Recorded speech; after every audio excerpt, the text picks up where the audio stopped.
সংবিধান সংশোধনে গঠিত বিশেষ কমিটি জুলাই সনদের আলোকে সংস্কার কার্যক্রম এগিয়ে নেবে বলে জানিয়েছেন আইনমন্ত্রী মোহাম্মদ আসাদুজ্জামান।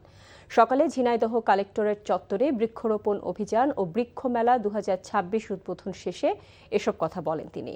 সরকার বিচার বিভাগের ওপর কোনো হস্তক্ষেপ করছে না জানিয়ে মন্ত্রী বলেন, আদালত, আইন ও পুলিশ বিভাগ যদি নিয়ন্ত্রণ করা হলে কোনো মামলা হতো না। পলাতক স্বৈরাচার শেখ হাসিনা দেশে আসা প্রসঙ্গে তিনি বলেন, আইনের বাইরে সরকার কিছুই করবে না। 133টা অর্ডিন্যান্স অন্তর্বর্তীকালীন সরকারের সময় জারি করা হয় এবং সেই অর্ডিন্যান্সগুলোর মধ্য থেকে প্রায় সবগুলোই আমরা কিন্তু সেই সংস্কারগুলো গ্রহণ করেছি। বাকি যেগুলো আছে আমরা সংবিধান সংশোধন কমিটি গঠন করেছি, বিশেষ কমিটি। সেই কমিটি জুলাই সনদের আলোকে আমরা সংস্কারগুলো এগিয়ে নেব। উনি বাংলাদেশে আসবেন, আইনের কাছে সোপর্দ করবেন নিজেকে এবং আইনসঙ্গতভাবেই তাকে ডিল করা হবে।